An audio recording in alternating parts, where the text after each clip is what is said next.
Hello everyone. जो आज का हमारा सेशन है वो होगा राजपूत डायनेस्टी के ऊपर। मैंने चैप्टर बना रखा है, हालांकि कोई ऐसा चैप्टर हमको मिलेगा नहीं हिस्ट्री में, पर राजपूत डायनेस्टी मतलब एक बहुत बड़े समय के बाद देखा जाता है कि जो मैंने आपको बताया था कि हर्षवर्धन के टाइम के बाद फिर कुछ ऐसे बड़े बड़े साम्राज्य तो नहीं कहेंगे, पर हाँ छोटे छोटे वंश जो बनते हैं और यहीं से राजपूत डायनेस्टी एक आपको देखने को मिलती है। अभी मैं उनके बारे में सभी डिस्कस करूंगा। जैसे आपका गुर्जर प्रतिहार होते हैं, सोलंकी, चौहान डायनेस्टी, परमार, तो उन सभी के बारे में हमें डिस्कस करना है। हालांकि बहुत कम क्वेश्चन यहाँ से बनते हैं। पहले मैं आवाज़ चेक कर लेता हूँ कि प्रॉपर आ रही है क्लास, ठीक है, फिर उसके बाद सेशन को आगे बढ़ाएंगे।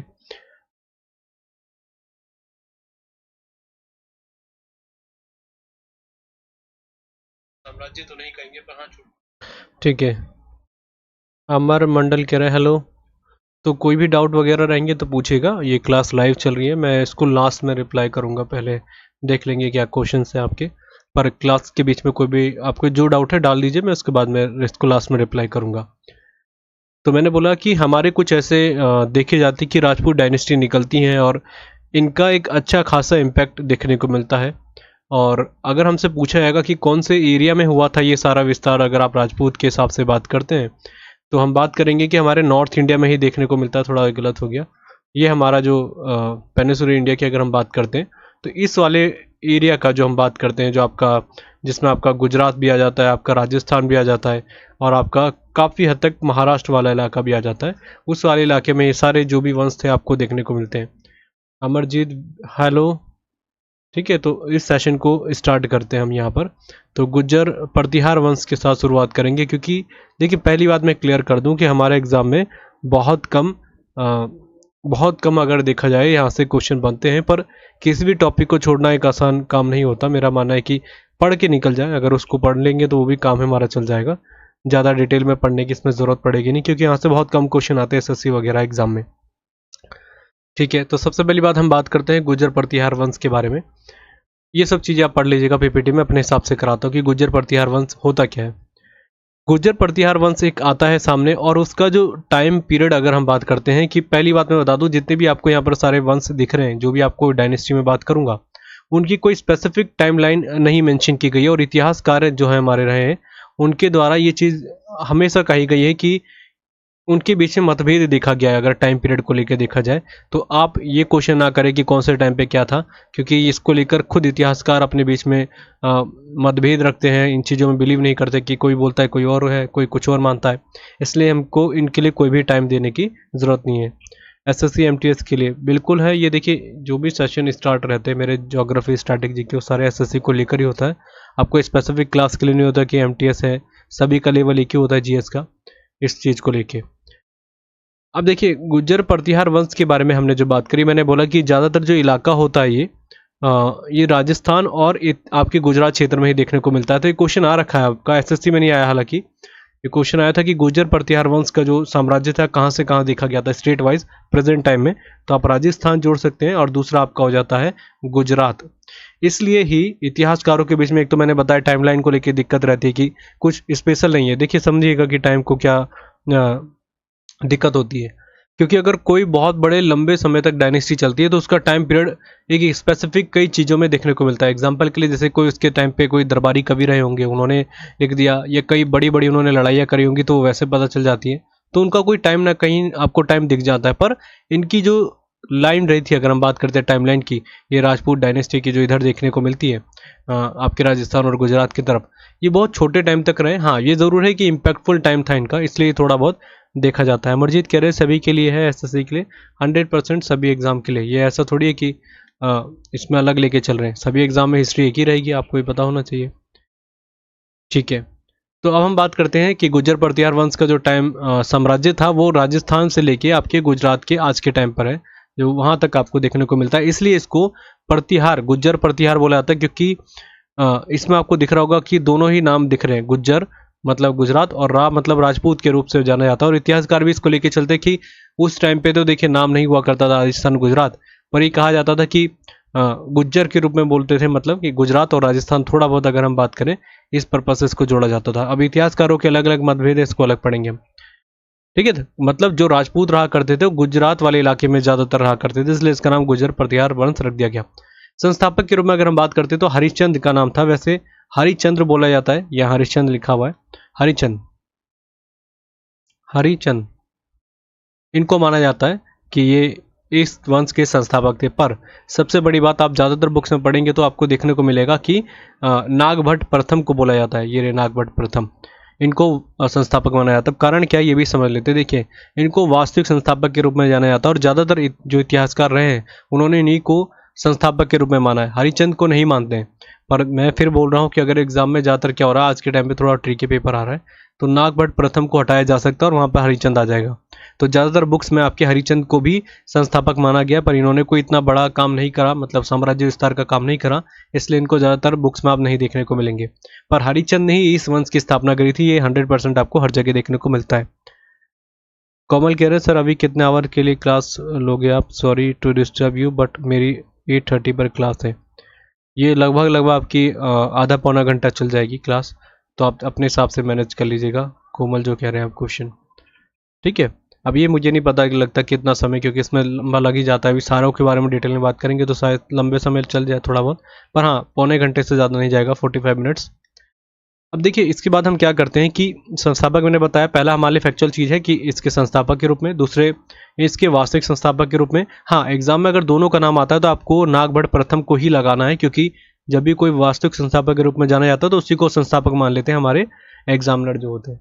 दूसरी बात, इसकी राजधानी थी उज्जैन। अब इसको लेकर भी थोड़ा सा डिबेट रहता है। कई जगह आप देखेंगे कन्नौज देखने को मिलेगा, कि आपको यहाँ पर मैंने मेंशन भी कर रखा है। कई जगह बोला जाता है कि राजधानी कन्नौज थी, और कई जगह देखेंगे उज्जैन और कन्नौज दोनों बोली जाती है। इसको मैं आगे डिटेल में बताऊंगा। पर जैसे हरिचंद आते तो हरिचंद ने अपने उज्जैन वाले इलाके को राजधानी के तौर पर बना दिया। और राजधानी में समझा रहा था कि राजधानी वो होती है जहाँ पर वो राजा स्पेसिफिक उसी जगह पर रहता है, तो इसलिए उसको राजधानी बना दिया गया। तो उज्जैन वाले इलाके में थे, तो इसकी राजधानी पहली आपकी हो जाती है उज्जैन। सपोज एग्जाम में दोनों ही आ जाते हैं, उज्जैन और कन्नौज, तो आपको उज्जैन ही लगाना है। कन्नौज बाद में बताऊंगा क्यों, क्योंकि इसके एक बहुत बड़े प्रतापी शासक आते हैं मीर भोज। मीर भोज को मैं आगे बात करूंगा, जो इस वंश के बहुत अच्छे शासक माने गए थे।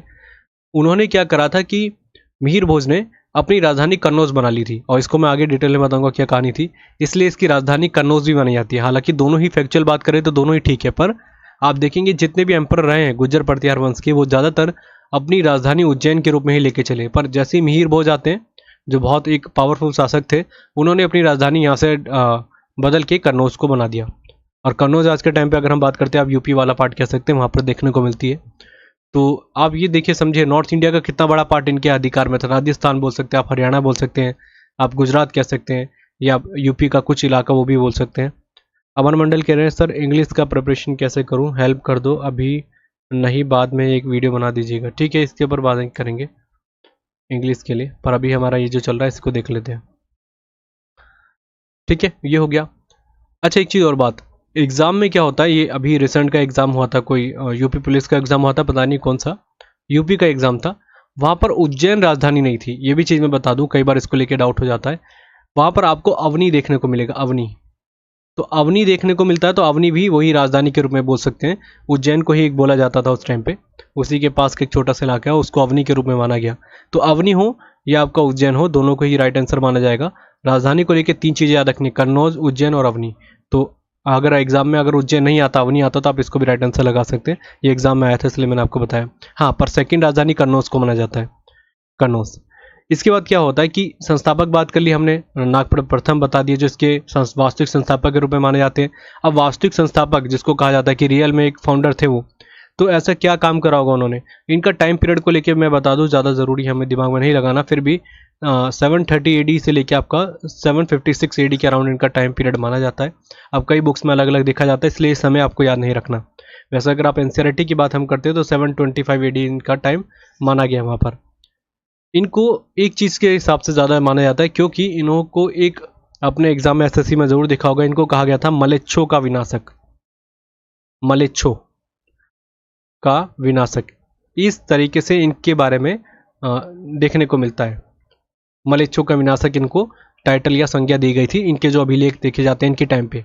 अब ये इतिहासकार अभी तक क्लियर नहीं कर पाए कि मलेच्छे थे क्या। मलिच्छू से क्या तात्पर्य था जो इनके बारे में लिखा गया है। इसलिए आज भी एक मिस्टीरियस बात कह सकते हैं कि क्या है मलिच्छ, उस ज़माने में किस भाषा को यूज़ किया जाता था। तो बस याद रखना अगर आपके एग्जाम में आता है कि मलिच्छू का विनाशक किसको कहा गया था, नागभट्ट प्रथम को कहा गया था। और ये जो हमको देखने को मिल रहा है कि मैंने बोला कि ये हमने पढ़ा है, कहाँ पर पढ़ा है, ये ग्वालियर लेख में देखने को मिलता है हमको। ग्वालियर लेख में ये देखने को मिलता है, स्क्रिप्ट में देखने को मिलता है कि उनका नाम ये रखा गया है। ठीक है, ये पॉइंट मेरे हिसाब से क्लियर हो गया होगा जो चीज़ है। नागभट्ट प्रथम का एक नाम बहुत ज़्यादा फेमस रूप से जाना जाता है किस चीज़ को लेके, जैसे मैंने आपको कई बार पहले ही बताया, पर इसके बारे में थोड़ा डिटेल में बताता हूँ। क्या होता है कि इनके टाइम पे जुनैद ये आक्रमण करता है, कहाँ पर, सोमनाथ मंदिर पर। और ये सोमनाथ मंदिर पर पहली बार ऐसा देखा जाता है कि आक्रमण किया जाता है जुनैद के द्वारा। और ये इसी जैसे आक्रमण करने जाता है, और मैंने बताया सोमनाथ मंदिर आप सभी जानते हैं गुजरात में, इस पर कितनी बार विदेशी आक्रमणकारी आए थे, क्योंकि देखिए बहुत विश्वविख्यात था उस टाइम पे भी ये। और आप जानते हैं कि अगर आपने देखा होगा कई वीडियोज़ में कि सोमनाथ मंदिर का जो एक तरीके से हम बताए कि वो कहाँ पर है बना हुआ, तो आप देखेंगे समुद्र के एकदम किनारे पर बना हुआ है, एकदम मतलब तटीय इलाके पर बना हुआ है समुद्र के इधर, अगर हम बात करते हैं गुजरात में। तो इसलिए भी जो आक्रमणकारी हुआ करते थे वो जैसे ही गुजरात इलाके में जाते थे, क्योंकि बहुत ही अच्छी जगह थी गुजरात उस जमाने में, मतलब बहुत धनी एक राज्य के रूप में जाना जाता था, तो वहाँ पर आक्रमण करने ज़रूर जाते थे। तो इसलिए यहाँ पर जाते थे, और सोमनाथ मंदिर उस जमाने में बहुत ज़्यादा फेमस था श्रद्धालु के रूप में, तो इसलिए इसको सबसे पहले वो टारगेट करते थे। इसलिए इसका एक कारण माना जाता है कि सोमनाथ मंदिर को इसलिए तोड़ा गया था। अच्छा, तो जुनैद ने सोमनाथ मंदिर को क्या करा, पहले तो उसने लूटपाट करी, फिर उसको देखने को मिला कि मेरे धर्म के अलग है, तो उसने क्या करा, गुस्से में सोमनाथ मंदिर को गिरा दिया। इसी में यहाँ से लड़ाई करने कौन आते हैं, आपके गुर्जर प्रतिहार वंश के नागभट्ट प्रथम, और इनके बीच में लड़ाई होती है नागभट्ट प्रथम के, और इसमें कौन जीत जाता है, नागभट्ट प्रथम। कई जगह इतिहासकारों के बीच में मतभेद देखा जाता है कि जुनैद ने आक्रमण करने से पहले नागभट्ट प्रथम के भाग गया था, पर कई ज़्यादातर आप बुक्स में पढ़ेंगे तो ज़्यादातर यही माना गया स्क्रिप्ट के द्वारा कि जुनैद को हरा दिया गया था इनके द्वारा, और नागभट्ट प्रथम की इसमें जीत होती है। इसलिए एक अच्छा शासक के तौर पे माना गया था, मतलब जिसने भारत में आने से पहले रोका था विदेशी आक्रमणकारी के रूप में। हाँ, एक ज़रूर है कि दंती दुर्ग, अपने नाम सुना होगा, मैं आगे बात करूंगा राष्ट्रकूट डायनेस्टी की, तो उन्होंने किसको हरा दिया था, इसी को हराया था, नागभट्ट प्रथम को। तो अगर आपके एग्जाम में आता है कि दंती दुर्ग ने किसको हराया था, तो नागभट्ट प्रथम को हराया था, और यहीं से राष्ट्रकूट डायनेस्टी की शुरुआत कर दी जाती है इनके द्वारा। ये चीज़ क्लियर हो गया होंगे जो चीज़ आएगा हमारे एग्जाम में। कोमल कह रहे हैं मेरे एमटीएस का सितंबर में होने वाली है, उसके लिए कब तक की करंट अफेयर करें। ये क्वेश्चन मैं लास्ट में बात करूंगा, आप क्वेश्चन डाल लीजिए, अभी पहले हम बात कर लेते हैं हमारे टॉपिक के ऊपर। तो हमने सारी चीज़ें बात कर ली कि नागभट्ट प्रथम के बारे में। नागभट्ट प्रथम के बारे में बस इतनी ही चीज़ें हमें देखने को मिलती है। इसके बाद क्या होता है, इनके पुत्र आते हैं जिनका नाम था देवराज, और जो ज़्यादा ज़रूरी नहीं, मैंने उनको लिखा भी नहीं है, देवराज आ जाते हैं। देवराज कुछ खास इतनी बड़ी बात देखी नहीं गई उनके टाइम में, उन्होंने इतने बड़े कुछ काम करे नहीं। फिर उनके बाद देवराज के बाद आते हैं आपके वत्सराज। वत्सराज इनको क्या करा था कि इनका भी कुछ खास काम नहीं, इन्होंने भी, इनको एक ध्रुव ने हराया था, वो अलग पॉइंट है, वो बहुत डिटेल का पॉइंट हो जाएगा और यूपीएससी लेवल हो जाएगा, इसलिए हम उसको थोड़ा सा इग्नोर कर सकते हैं वत्सराज वाला टॉपिक। पहली बात मैंने बताया नागभट्ट प्रथम आए, फिर आपके देवराज आए, फिर उनके पुत्र वत्सराज आते हैं, फिर उनके बाद आते हैं नागभट्ट द्वितीय। जैसे मैंने बताया नागभट्ट प्रथम, अब इनके बाद आते हैं इन्हीं के पुत्र वत्सराज के नागभट्ट द्वितीय या सेकेंड आप कह सकते हैं। अब इन्होंने क्या करा, इनकी थोड़े से कह सकते हैं कि इनके कुछ काम ऐसे रहे, क्योंकि इनके फादर ने जो सोमनाथ मंदिर के लिए जिससे लड़ाइयाँ करी थी वो उसी से इंस्पायर हुए, क्योंकि जाहिर सी बात है जब पता चलता है, सॉरी फादर कह रहा हूँ, कि इनके पूर्वज ही कहे जाएंगे, तो उनको जैसे ही दिखा कि हाँ हमें कुछ करना चाहिए कि विदेशी आक्रमणकारी आते हैं इसमें और बार बार इसका विध्वंस कर देते हैं, तो उन्होंने पुनर्निर्माण कराया था इसका, किसका, सोमनाथ मंदिर का। और किसी भी एग्जाम में ये शायद ये आया था, आई थिंक रेलवे के एनटीपीसी के एग्जाम में आया था कि गुर्जर प्रतिहार वंश का कौन सा शासक था जिसने उसका दोबारा से रेनोवेट करा था, किसको, सोमनाथ मंदिर को। हालांकि अगर बात करें तो नागभट्ट प्रथम ने भी करा था, पर ज़्यादातर हमारी बुक्स में ये देखने को मिलता है फैक्चुअल तौर पे कि नागभट्ट द्वितीय ने इसको पुनर्निर्माण करा, मतलब अच्छे से बनाया। फिर नागभट्ट द्वितीय के पुत्र आ जाते हैं जिनका नाम था रामभद्र। ये सारे जितने भी बता रहा हूँ इतने खास इनके क्वेश्चन नहीं बनते यहाँ से। रामभद्र आते हैं, फिर रामभद्र के पुत्र आते हैं आपके मिहिर भोज, जो यहाँ पर नाम मैंने मेंशन कर रखा है। थोड़ी सी मैंने इसलिए बता दी कि क्वेश्चन अगर बहुत डिटेल में आता है कि बताइए कि नागभट्ट प्रथम के बेटे कौन थे, देवराज, फिर देवराज के पुत्र वत्सराज, फिर वत्सराज के बेटे नागभद्र द्वितीय, फिर आते हैं इनके पुत्र रामभद्र। अब रामभद्र के बाद आ जाते हैं आपके जो इस वंश के सबसे प्रतापी शासक थे मीर भोज।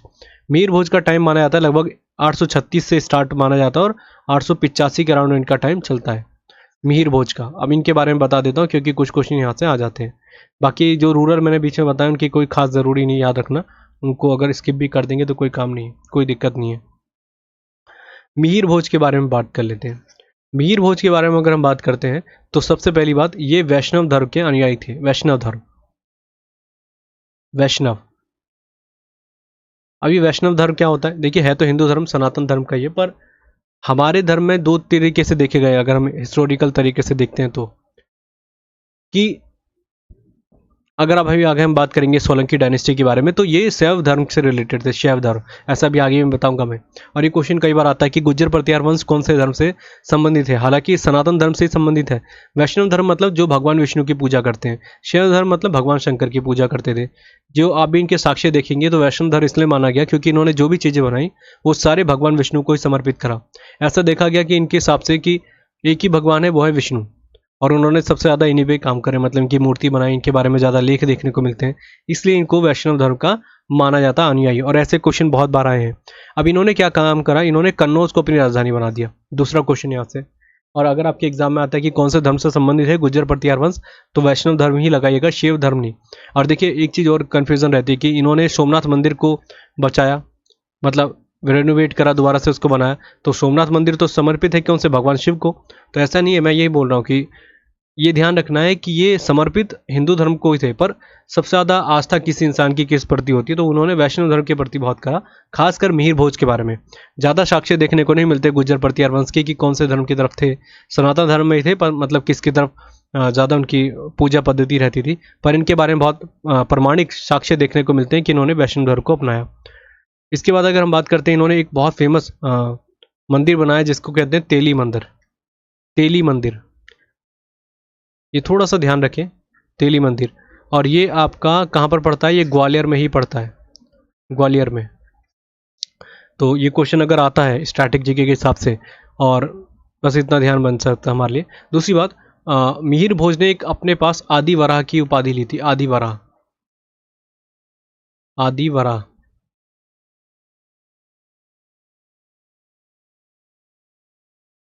आदि वराह की इन्होंने अपने पास टाइटल लिया। अब देखिए, जैसे कोई भी बड़ा शासक है तो उसका कभी ना कभी तो अंत हो गई, तो इसी तरीके से इनका अंत भी हो जाता है। इनको मतलब इनका निधन हो जाता है, मतलब हार हो जाती है कि युद्ध में, और इनको हराते हैं पाल वंश के देवपाल। देवपाल। अब ये क्वेश्चन आ सकता है, इसलिए ज़रूर ध्यान रखना है। कोई भी बड़ा शासक होता है वो किससे हार रहा है, कैसे हार रहा है, तो ये क्वेश्चन बन जाते हैं कई बार। जैसे मैंने आपको बताया कि दंती दुर्ग ने हरा दिया था नागवड़ प्रथम को, वैसे ही देवपाल आते हैं और देवपाल ने हरा दिया किसके? पाल वंश के थे, जो जिन्होंने आपके मिहिर भोज को हरा दिया। तो ये 2-3 पॉइंट है थे जो मैंने आपको बता दिए। वैसे देखिए, मैं फिर बता रहा हूँ, यहाँ से क्वेश्चन बहुत कम आते हैं एसएससी में, पर मैं जो ज़्यादातर चीज़ों पे ध्यान रख रहा हूँ कि फैक्चुअल चीज़ें बताऊँ। हालांकि मैं आपको चाहता तो वस्त्रराज के बारे में बहुत चीज़ें बताता, पर वो यूपीएससी लेवल हो जाता और उसका कोई ज़्यादा महत्व है नहीं हमारे एग्जाम के लिए, तो थोड़ा उसको इग्नोर कर सकते हैं। तो ये सारी चीज़ हमने बात कर ली। बात करते हैं सोलंकी वंश के बारे में। सोलंकी वंश के बारे में भी ये चीज़ें देखी जाती है कि 10वीं शताब्दी के अंतर्गत ये आता है। इसके संस्थापक का नाम था मूलराज। ये बहुत ज़रूरी क्वेश्चन है, कई बार ऐसा एग्जाम में आ रखा है। ठीक है, इसकी राजधानी थी अहिलवाड़। बहुत ज़रूरी पॉइंट है अहिलवाड़। अहिलवाड़ अगर आपसे पूछा जाता है कि है कहाँ आज के टाइम पे, अगर हम बात करते हैं, ये महाराष्ट्र के इलाके में ही पड़ता है अहिलवाड़। उस टाइम पे इसको अहिलवाड़ कहा जाता था, आज के टाइम पे इसको पाटन कहा जाता है, पाटन, पाटन। और वैसे लिखा जाता है इसको, सॉरी, पाटन। और ये महाराष्ट्र के इलाके के पास पड़ता है, अगर इसको आज के टाइम पे बोला जाएगा तो अहिलवाड़। और ये कई बार एग्जाम में आया कि सोलंकी वंश की राजधानी कौन सी थी, तो अहिलवाड़ इसको माना जाता है। 10वीं शताब्दी के आसपास इसका टाइम देखा जाता है। मैंने बोला है कि कोई भी जो अभी आई है डायनेस्टी, वो इतनी स्पेसिफिक उनके टाइम नहीं बताए गए। दूसरी बात, ये कहाँ पर इनका टाइम देखा जाता है? देखिए, एक चीज़ और है कि पाटन एक छोटी सी जगह आपकी गुजरात में भी देखने को मिलती है। इसको थोड़ा सा चेक कर लीजिएगा कि पाटन गुजरात वाला है कि महाराष्ट्र वाला है। वैसे मेरा मानना है कि जो हमने पढ़ा है, सोलंकी वंश आपका गुजरात तक ही सीमित था, वो ज़्यादा उसका फैलाव नहीं हुआ था, महाराष्ट्र तक नहीं देखा जाता है। पर आप जानते हो उस समय इतनी बाउंड्री नहीं हुआ करती थी ना, जैसे हमारे पास स्पेसिफिक इतने डॉक्यूमेंट है जो हमारे को क्लियर करें कि कौन सा स्टेट था। पर पाटन आपका गुजरात के आसपास पड़ता है, महाराष्ट्र के आसपास बॉर्डर में। तो एक बार देख लीजिएगा। वैसे पाटन पूछा जाता है कि कहाँ पर है, तो क्वेश्चन थोड़ा सा ध्यान रखें, एक बार चेक कर लीजिएगा, मेरे हिसाब से मैं थोड़ा क्लियर नहीं हूँ इसके बारे में। वैसे महाराष्ट्र में जितना मुझे पता है पाटन के बारे में, ठीक है। और अगर पूछा जाएगा सोलंकी वंश का साम्राज्य कहाँ तक था, Gujarat dynasty, sorry Gujarat state का जो प्रेजेंट टाइम में कहा जाएगा। दूसरी बात, ये कौन से धर्म के अनुयायी थे, शैव धर्म के। ये बहुत जरूरी क्वेश्चन है, एसएससी का पूछा गया क्वेश्चन है, शैव धर्म, भगवान शंकर को लेके। और ये सब हमें व्याख्या कहाँ पर देखने को मिलती है, तो ये इन्हीं के बारे में, सोलंकी डायनेस्टी के बारे में हमको वाडनगर, वाडनगर, वाडनगर जो स्क्रिप्ट है या लेख है उसमें देखने को हमें मिलता है। ये ज़रूरी है, वाडनगर पूछा जाएगा सोलंकी वंश के बारे में कहाँ पर व्याख्या होती है, तो यहीं पर देखने को मिलता है।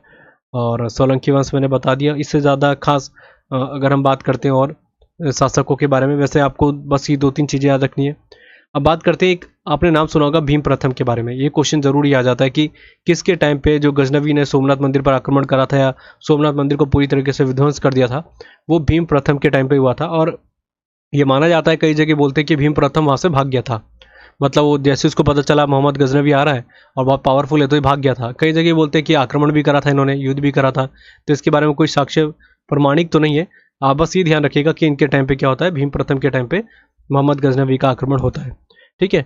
और टाइम पीरियड अगर आप बात करेंगे भीम प्रथम का, तो कोई क्लियर नहीं है, वैसे माना जाता है कि 1022 के अराउंड या 20 से लेके 1062 के टाइम तक बीच में शासनकाल रहा था भीम प्रथम का। इसके बाद एक और इसी के वंश में आए थे जिनका नाम था कर्ण। कर्ण, कर्ण क्यों बता रहा हूँ, क्योंकि कर्ण के बारे में, एक मिनट, कर्ण के बारे में इसलिए बता रहा हूँ मैं क्योंकि ये ज़रूरी बन जाता है, क्योंकि इन्होंने 2-3 चीज़ों का निर्माण करा था। सबसे पहली बात, एक मिनट, थोड़ा सा मार्कर ये दिक्कत कर रहा है।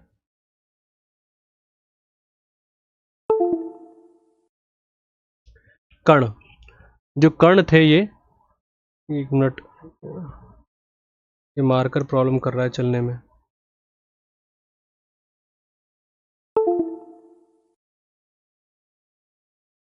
अब एक मिनट रुकिएगा जरा, थोड़ा सा चलने में प्रॉब्लम हो रही है, ठीक है शायद मेरे हिसाब से, हाँ ठीक है। हाँ, हमने बात करी कर्ण के बारे में, जो इस वंश के एक अच्छे शासक माने गए। चित्तौड़गढ़ लेख में पढ़ा हमने कि जो इस वंश के शासक थे कर्ण, उन्होंने कर्णावती नगर को स्टैब्लिश करा, उसका कर्णावती, कर्णावती ऐसे लिखा जाएगा, कर्णावती नगर। ये आज के टाइम पे, प्रेजेंट टाइम में अहमदाबाद में पड़ता है, अहमदाबाद। और मैंने जैसे बताया कि गुजरात इनकी जो एक बाउंड्री रही थी, गुजरात तक ही सोलंकी वंश को देखा गया था। और एक और इन्होंने कर्ण सागर झील का निर्माण कराया था, कर्ण सागर अपने नाम पे इन्होंने करा था, कर्ण सागर, कर्ण सागर लेक इन्होंने इसका निर्माण करा था, जो आज के टाइम पे, प्रेजेंट टाइम में आपको वहीं पर देखने को मिलती है। इसके बाद आते हैं जयसिंह, जिनका नाम था जयसिंह सिद्धराज। उन्होंने अपने पास एक टाइटल रखा था जिसका नाम था अवंतीनाथ, अवंतीनाथ, सॉरी गलत हो गया, अवंतीनाथ एक टाइटल अपने पास रखते हैं, ये उपाधि था इनके पास, ज़्यादा कुछ है नहीं। बाकी इन्होंने एक रुद्र महाकाल मंदिर का निर्माण कराया था, अवंतीनाथ जो जगह थी, अगर बात करें, क्योंकि जो जयसिंह सिद्धराज थे, पहले तो इन्होंने अपने आप को टाइटल से नवाजा, फिर इसके बाद इन्होंने रुद्र महाकाल मंदिर का निर्माण करा। और आप देख रहे होंगे रुद्र महाकाल मतलब क्या है, भगवान शंकर को लेकर समर्पित है। और भगवान शंकर को समर्पित इन्हीं चीज़ों से देखने को मिलता है कि ये शैव धर्म के अनुयायी थे। कौन, हमारे जितने भी सोलंकी वंश के अगर आप देखेंगे। इनके बाद और कुछ शासक रहे थे, उनके बारे में जल्दी जल्दी बता रहा हूँ, जो लगेगा आपको कुछ खास ज़रूरी है तो आप लिख लीजिएगा। वैसे मेरे हिसाब से ज़्यादा ज़रूरी यहाँ से बनते नहीं, जो मैं बोलूँगा उनको थोड़ा सा ध्यान में रखिए। जैसे कुमारपाल के बारे में बात करते हैं, कुमारपाल के बारे में हमको अच्छे तरीके से साक्ष्य मिलते हैं, जो इनके बारे में स्पेसिफिक लिखी गई है, कुमारपाल चरित्र। जैसे हरिचरित्र के बारे में बात करते हैं कि हर्षवर्धन के बारे में कई चीज़ें देखने को हमें मिली, वैसे ही कुमारपाल के एक तरीके से पूरा इनके ऊपर लिखा गया था, और कुमारपाल चरित्र के नाम से, और वो लिखी थी हेमचंद्र के द्वारा, हेमचंद्र, हेमचंद्र सूरी पूरा नाम था उनका, और उन्होंने इसको लिखा था कुमारपाल चरित्र। हालांकि ये बहुत डिटेल का पॉइंट है और बड़े एग्जाम में आता है, हमारे ज़्यादा नहीं आता, पर ये आ सकता है कि बताइए कुमारपाल चरित्र के बारे में किसने लिखा था, हेमचंद्र ने। और हेमचंद्र बहुत बड़े एक विद्वान माने जाते हैं उस टाइम पे, जो इन्होंने लिखी थी। इन्होंने एक बहुत एक फेमस बुक लिखी थी, बुक कह सकते हैं, लेख कह सकते हैं आप, जिसको कहते हैं प्रबंध चिंतामणि, प्रबंध चिंतामणि। ये जरूर सुना होगा आपका आपने कहीं ना कहीं, अगर आप बड़े स्टेट पीसेस की तैयारी कर रहे होंगे। बहुत फेमस है ये उस टाइम पे, और ये हेमचंद्र के द्वारा लिखी गई थी। और हेमचंद ने इन्हीं के बारे में, कुमार पाल के बारे में पूरी कहानी लिख दी थी, जो हमको बहुत ज़्यादा डिटेल में देखने को मिलता है कि इन्होंने क्या क्या चीज़ें करी थी। तो बस ज़रूरी है कि हेमचंद्र ने लिखी थी कुमार पाल चरित्र, और इसी वंश के शासक थे। फिर इनके बाद आते हैं अजय पाल। अजय पाल, अजय पाल, इन्होंने अपने आप को एक अलग ही टाइटल दे दिया। इन्होंने बोला कि मैं, मेरे से बड़ा कोई भगवान नहीं है। और मतलब भगवान तो ये शैव धर्म के अनुयायी तो थे, भगवान शंकर की पूजा करते थे, पर ये अपने प्रजा को ही बोलते थे कि सबसे ज़्यादा मुझे सर्वोपरि माने, इसलिए इन्होंने अपने आप को परम माहेश्वर कहा। परम माहेश्वर,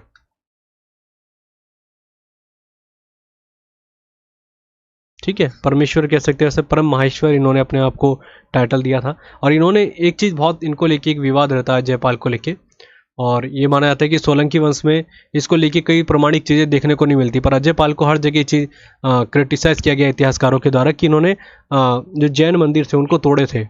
इनका मानना था कि जैन जो धर्म है इसका कोई महत्व नहीं है, और ये सब चीज़ें बेकार की हैं, इसलिए उन्होंने कई मंदिरों को तोड़ा। और ये कहाँ पर हमें देखने को मिलता है, जो हेमचंद्र के द्वारा प्रबंध चिंतामणि लिखी गई थी, इनके द्वारा इन चीज़ों में लिखा है कि इन्होंने जैन मंदिरों को तोड़ा था। अब ये क्या चीज़ है, इनको मैंने बता दिया, जो साक्ष्यों में आपको देखने को मिलता है अजय पाल के बारे में, जो एक चीज़ ये डिबेट देखने वाली पॉइंट है।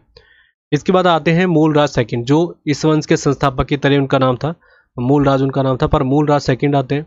और इन्हीं के टाइम पे आप सभी को पता होगा कि मोहम्मद गौरी को इन्होंने हराया था, ये माना जाता है मूलराज सेकंड के द्वारा। और 1178 की बात है, मोहम्मद गौरी को।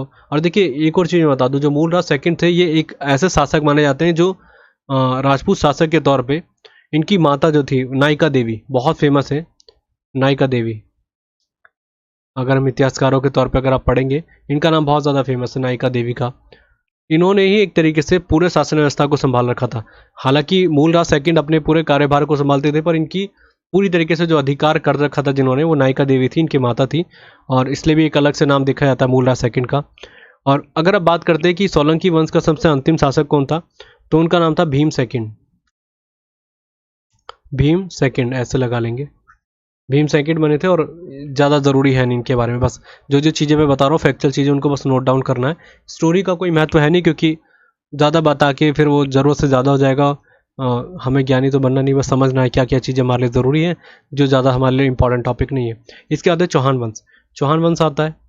चौहान वंश में बहुत ज़्यादा दिक्कतें रहती है कि इसके संस्थापक कौन है। पहली बात, वासुदेव आप 90% लगा लीजिएगा अगर आपके सामने आता है तो। दूसरा, कई बार आपने सुना होगा चहामान। अब ये दोनों चीज़ें सुनी होती है कि इसके संस्थापक कौन है। हमें चौहान वंश के कई अभिलेखों में चीज़ें देखने को मिलती है, जिससे पता चलता है कि इसके संस्थापक कौन थे। बिजोलिया एक अभिलेख है, बिजोलिया, यहाँ पर लिखा होगा ये रहा। बिजोलिया इंस्क्रिप्शन में हमें देखने को मिलता है कि वासुदेव को चौहान वंश का संस्थापक माना गया। बल्कि अगर आप देखेंगे बरल अभिलेख, बरल अभिलेख में देखने को मिलता है कि चहामान एक व्यक्ति, उनको इस वंश का संस्थापक माना जाता है। पर मैं फिर बता रहा हूँ कि आपको यही वासुदेव को ही राइट आंसर लगाना है, क्योंकि एसएससी में जितनी बार आया है वासुदेव को ही राइट आंसर माना गया है। अब देखिए बिजोलिया अभिलेख हो गया, इस टाइम पे मिलता है हमें। एक मिलता है बरल अभिलेख, और एक मिलता है सेवदी, सेवदी अभिलेख या इंस्क्रिप्शन कह सकते हैं, सेवदी।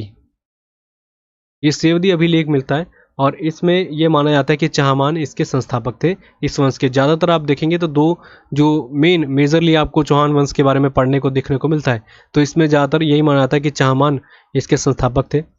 ठीक है, तो मैंने बता दिया इतिहासकार। हाँ, इन जो भी आपके टाइम देखने को मिलेंगे, जो भी डायनेस्टी है, इनमें मतभेद देखने को मिला है। कोई बोलता है कि वो संस्थापक है, कोई टाइम पीरियड को लेकर क्लियर नहीं है, क्योंकि साक्ष्य इतने है नहीं हमारे पास, तो हम कैसे उसके बारे में क्लियर करेंगे। अच्छा, इनके बारे में बात करते हैं कि चामान वंश के बारे में हमने बात कर ली। इसमें एक और थे अजय राज, जिनका नाम बहुत फेमस है, अजय राज। और एक क्वेश्चन कई बार आ रखा है कि अजय राज के द्वारा या अजमेर की स्थापना किनके द्वारा की गई थी, अजमेर। तो अजय राज के द्वारा ही की गई थी इस नगर की, अजय राज के द्वारा, चौहान वंश के थे ये। एक और व्यक्ति थे जिनका नाम था अर्णोराज, अर्णोराज, अर्णोराज। इन्होंने क्या करा, इन्होंने आना सागर झील का निर्माण करा था, आना सागर, आना सागर। ये ज़्यादा इंपॉर्टेंट नहीं, फिर भी मैं बता रहा हूँ, आना सागर। पूछा जा सकता है कि अर्णोराज कौन से वंश के शासक थे, तो आप याद रखेंगे चौहान वंश के शासक ये थे। इसके बाद एक और आते हैं जिनका नाम था विग्रहराज। मैं यहाँ पे लिख लेता हूँ पहले इरेज करके, जिनका नाम था विग्रहराज।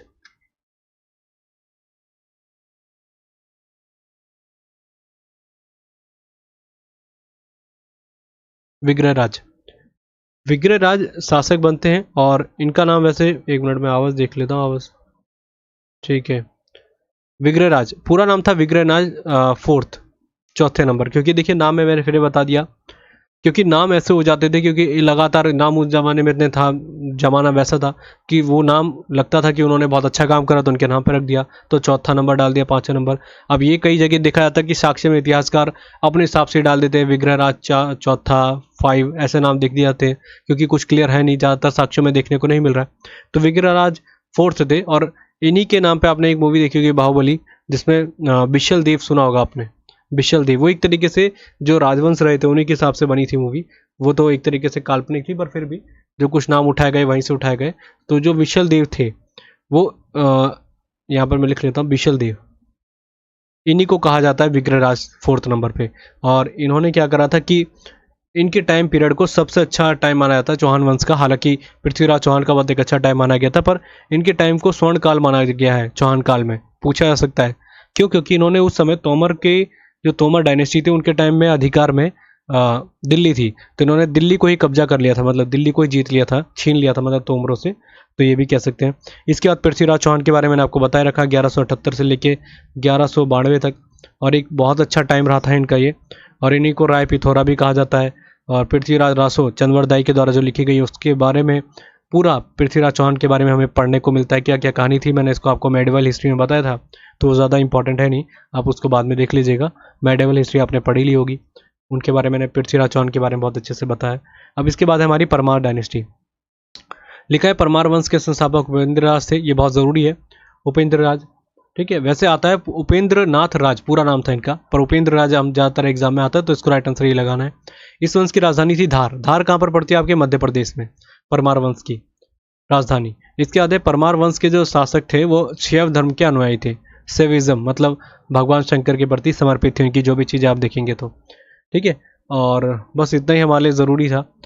और एक और चीज़ मेरे दिमाग से निकल रही है, इसके अलावा अगर हम बात करते हैं परमार वंश के, वैसे बहुत शासक रहे थे। जैसे अगर हम बात करेंगे वाकपति राजमुंज, जिनका नाम था वाकपति राजमुंज, ये शासक रहे थे। और इनके पास एक उपाधि थी अमोघ वर्ष। अमोघ वर्ष, अब देखिए इसको इंग्लिश मीडियम में क्या लिखूं, वैसे अपने हिसाब से देख लीजिएगा। अमोघ वर्ष इन्होंने टाइटल रखा था। अगर ऐसा आ जाए क्वेश्चन, वैसे बहुत कम आता है कि इस वंश के शासक की टाइटल क्या था, ऐसे बहुत कम देखने को मिलता है। फिर भी मैं बता रहा हूँ कि थोड़ा सा देख लेंगे, एक बार देख के निकल जाएंगे तो काम चल जाएगा। और वैसे इनके पास बहुत सारे टाइटल रहे थे। जैसे एक और शासक रहे थे जिनका नाम था श्री वल्लम, उनके पास भी टाइटल था। एक और टाइटल था, सॉरी इन्हीं के पास था, वाकपति राजवंश के पास श्री वल्लम, इन्होंने भी एक टाइटल रखा हुआ था अपने पास। तो ये ज़्यादा ज़रूरी नहीं। पर अगर हम बात करते हैं परमार वंश के बारे में, प्रबंध चिंतामणि जो मैंने बताया था हरिचंद के द्वारा लिखी गई थी, प्रबंध चिंतामणि,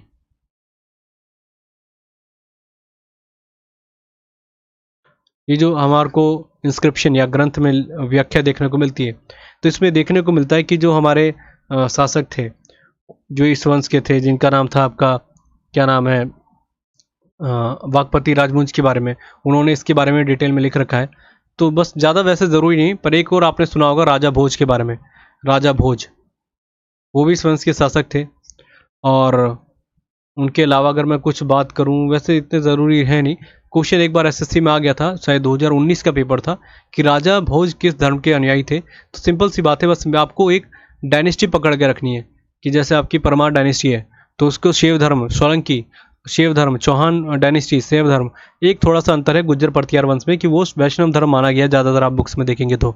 बस एक चीज़ को ध्यान रख लें कि गुज्जर परतियार में हमको बस भगवान विष्णु का याद रखना है कि वैष्णव धर्म से संबंधित है, बाकी इतना ज़्यादा कन्फ्यूजन वाला पॉइंट है नहीं, ठीक है। और राजा भोज के बारे में आपको अगर मैं स्पेसिफिक बात करूँ, एक ग्रंथ है जिसको कहा जाता है समरांगण सूत्रधार, वो ज़्यादा ज़रूरी नहीं, वैसे यूपीएससी लेवल हो जाएगा। बस इतना ही ध्यान रखिएगा जो मैंने बता दिए। तो यहाँ पर हमारे पूरी डायनेस्टी खत्म हो जाती है, परमार, चालुक्य, चौहान और सोलंकी और गुज्जर परतियार। जो मैंने आपको मेन बताया ना, चालुक्य हो गया, राष्ट्रकूट हो गया, और अभी आगे बात करेंगे हम बहुत सारे होते हैं आपके जो नई नई डायनेस्टी आती है, पाल डायनेस्टी हो गई। इनसे क्वेश्चन आते हैं आपके एंशियंट हिस्ट्री से, बहुत कम देखे जाते हैं यहाँ से क्वेश्चन। हाँ, यहाँ से पूछा आएगा संस्थापक कौन थे, राजधानी कौन थी, बस। एसएससी का भी इतना डिटेल में गया ही नहीं, और अगर अब मैं आपको डिटेल में बताने लग जाऊँगा तो मज़ा भी नहीं आएगा पढ़ने का। कारण ये है कि क्योंकि बहुत ज़्यादा दिक्कत करता है ये, छोटे छोटे पॉइंट है, और इतना अपने इतिहास में खुद ही इतिहासकार इसको लेके मतभेद में रहते, तो आपको समझ में क्या आएगा। वैसे इंटरेस्टिंग स्टोरी बहुत है इस शासकों में, अगर मैं बताऊँ, मैंने पढ़ा है बहुत अच्छे से, पर उसका कोई महत्व है नहीं, उसमें आपको पढ़ा के टाइम वेस्ट करके कोई फ़ायदा मिलेगा नहीं, हमको एग्ज़ाम ओरिएंटेड ही रहना है। तो ये हमारे सारे ख़त्म हो गए। इसके अलावा अगर हम बात करेंगे, अब हमारे अलग अलग डायनेस्टी की हम बात करेंगे। पल्लव डायनेस्टी पढ़ेंगे हम बहुत अच्छे से। तो आगे अगले वाले टॉपिक में एक क्लास का बचा है, इसके बाद ज़्यादा नहीं बता, राष्ट्रकूट बचा है आपका, पल्लव बचा है, और एक आपको चोल डायनेस्टी बची जो इंपॉर्टेंट है। इसके बाद हमारा सिलेबस खत्म। तो ऑलमोस्ट एक लास्ट क्लास बच रही है जिसमें मैं उसको सभी को, जैसा आज मैंने स्पेसिफिक सारे करा दिए आपको क्लियर करके, वैसे उस क्लास में ख़त्म कर दूंगा और आपका हिस्ट्री पूरी समाप्त, हिस्ट्री खत्म हो जाएगी। इसके बाद फिर मेरा ज्योग्राफी भी ध्यान रहेगा। क्लास थोड़ी मैं इसलिए डिले हो गई थी, बीच में थोड़ा सा तबीयत ठीक नहीं थी कुछ दिन से, और क्लास नहीं ले पा रहा था। अभी क्लास थोड़ी रेगुलर रहेगी, इसलिए आपने देखा होगा कि करंट अफेयर जो जुलाई के मैं प्रोवाइड नहीं करा पाया, एकदम प्रोवाइड कराने लायक ही नहीं था, मैं कंटेंट ही नहीं बना पा रहा था। तो जब भी मैं जल्दी से इसको ख़त्म करके आपको कंप्लीट करा दूंगा। तो बस आज के लेक्चर के लिए इतना ही, इसको यहीं पे